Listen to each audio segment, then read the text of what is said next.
It seems like there are two camps when it comes to climbing. Some people feel like we just need to be rock climbing all the time. And there are some people that have really fallen in love with training, and so they're constantly in preparation mode. The sweet spot is somewhere in the middle where you prepare well in the training season and then you go out to the rock and you perform at a really high level. And I see this very clearly in that you should have a phase that's a training phase where training is prioritized and you can still go climbing, but with the mindset of emphasizing freshness and motivation for training specific variables.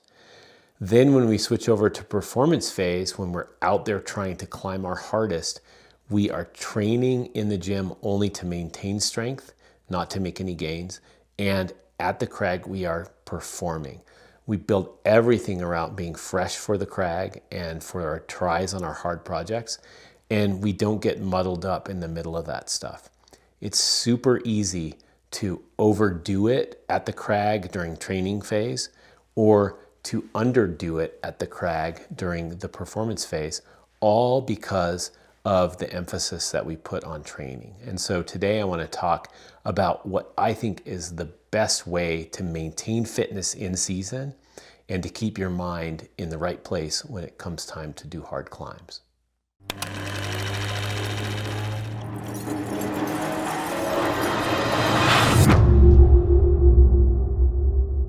The main goal of training during a performance period is to reduce injury. The second goal of training during a performance phase is to extend the length of that performance phase. It's actually to keep your strength and power up during a long, protracted period of time at the crag. And if you think about the way that you behave when you're getting close on a project, we're constantly trying to show up at the crag fresh and then to get as much rest as quickly as possible after that day so we can show up at the crag again really fresh. And so when we think about training during that time, coming up with a proper time to do that training is really important. Generally, the best time to train is as close to the tail end of a performance day as possible. We often will have athletes that go into the gym and train the evening after going out and trying to red point or first thing the following morning. Then that person can begin their rest period and try to be as fresh as possible when they come back around to a performance time. It's really important that what happens in the gym doesn't wear us out. We do want to be as fresh as possible for as many days as possible. A successful performance season has many, many, many efforts on our projects. There's really not another good determinant. And so when we think about it, am I going to give myself more good tries by doing this training, or am I going to give myself fewer good tries by doing this training? The training volume during this time needs to be pretty limited. If we do a strength and power day, it could be about once every 5 to 10 days during a performance phase. And we've seen good numbers where people have been able to maintain strength and power numbers for anywhere between 1 and 3 months during an otherwise exclusive climbing period. Now, these sessions are shorter than your normal strength and power sessions might be, and we tend to switch between two types of sessions.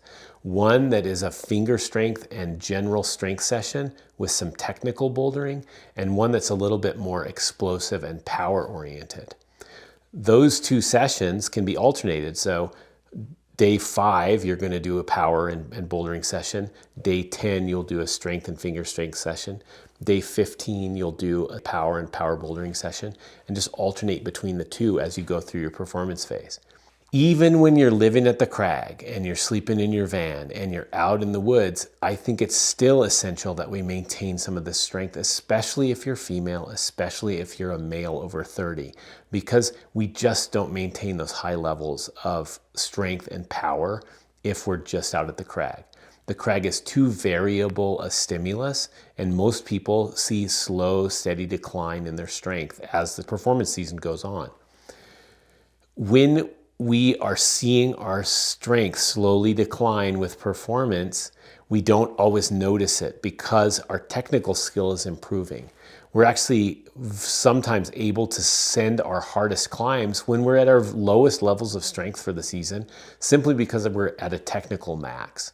And so if we can just maintain a little bit, just spend 30 to 40 minutes, maybe once a week on the strength maintenance, we're gonna be in good shape. In addition to a strength-focused and a power-focused session that we alternate between in our in-season fitness, there's a third session that I'm gonna suggest you do, and that would be a crag day simulation. Crag day simulations are training sessions that you put into the training schedule if travel, weather, whatever keeps you from getting to the crag regularly during a performance phase. If you have a big 3 to 5 day period when you get totally washed out of the crag, it's really great to go to the gym and have something that you can implement in place of that. So let's go into the details of how some of these sessions might look. In our in-season strength session, we're looking to maintain finger strength, maintain your upper body strength, and maintain your technical bouldering skill. And so I like to get my athletes warmed up and then do some simple finger strength training. Remember, we don't have to be maxing out. We should not see training numbers go up in season. And so you're simply trying to help keep these finger numbers coasting. I like to jump on the fingerboard during this time, train a few positions. You don't need to be weighting it up exactly to your wintertime max. You just need to keep it going. And so a thing like the Go 100 workout is excellent. Getting in and doing some integrative core work with that, and then of course some upper body pulling, like some pull-ups or row variations. That can be a really simple session. If you're a boulderer, it's probably good to put in some strength stuff for the legs. And if you're an overall general athlete, some pressing, some hinging and things like that. But again, let's keep the sets and reps really short. I would say 2 to 3 sets of any given exercise, and maybe only 4 to 6 exercises in a session. If you're a route climber and you're not really taxing your technical ability, it's important to continue to do technical bouldering in the gym. Lots of us will get going on one project that we have really well dialed, and we'll kind of tune our technique just to that project.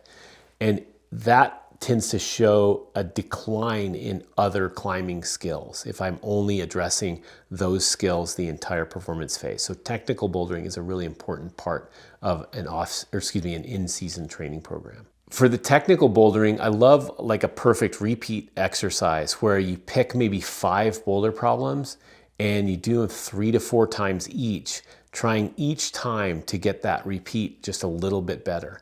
Remember, those boulder problems don't need to be limit level. They can just be medium to hard level boulder problems somewhere near your on-site. And you want to be able to get better and better and better at those. And in that spirit of project climbing and improving your technical output at the crag, you're going to be practicing that on the boulders in your gym. The second session would be a limit bouldering and a power session. Limit bouldering, we want to be really careful about the volume on. And so if your normal limit session is say 40 to 60 minutes in the off season, this might be a 20 to 30 minute session, about half the duration of your normal session. Get warmed up, get on some hard problems, do some super hard moves, but don't let yourself get wiped out by this. We also will throw power exercises into the same workout. And so after the limit bouldering, I think is a perfect time to throw in some more powerful exercises. We're not going to do max Olympic lifts here, but we can do some jumping, some medicine ball throws, some upper body explosive movements. And that's just going to help keep our body nice and snappy, especially if we're in a red point mode on the rock where we aren't going quite as explosively as we did in the off season. So this is going to help keep that power up. And so between this session, the limit bouldering and power session, and the finger strength and general strength session, we're going to have a really good mixture of all of the things that you're maybe not working on while you're out at the crag. The third session is a crag day simulation, and you can do these a few different ways.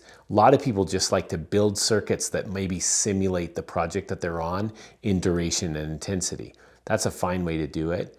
You just need to make sure you're resting enough and you're not going into the gym to get destroyed. You're just trying to continue the stimulus that you're getting at the crag. My personal favorite in-season crag day simulation is like a 1, 2, 3 capacity circuit.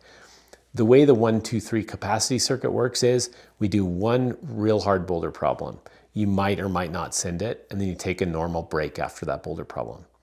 Then you go back to your on-site level and you're going to do a boulder, down climb without stepping off the wall, and then do that boulder a second time. And so that's fairly taxing, and you're going to want to rest 2 or 3 minutes after you did that. And then we're going to back off one more click to something that's more like a medium level boulder, which is a couple of grades below your on-site. And then we're going to do that level of problem 3 times in a row back to back. So you're going to do that problem, jump down, do it again, jump down, do it a third time. And so that's less intense, but it's a much longer stimulus than the other sets. And you end up getting pretty fatigued by that. We're going to take a big break after that and then repeat that whole series of 1, 2, and 3.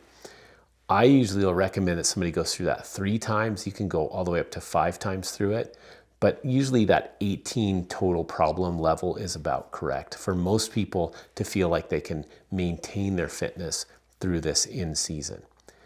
Again, we're talking about maintenance. We're talking about reinforcing the ability that you are trying to hold on to rather than gaining fitness. When you go to the gym to gain fitness, that should be the off season. When you are going to the gym and maintaining, that's the in season, and it has to be that way. You are really a fool if you are trying to gain fitness and try to red point your hardest project ever. You need to put the effort in at the crag and maintain what you've got at the gym.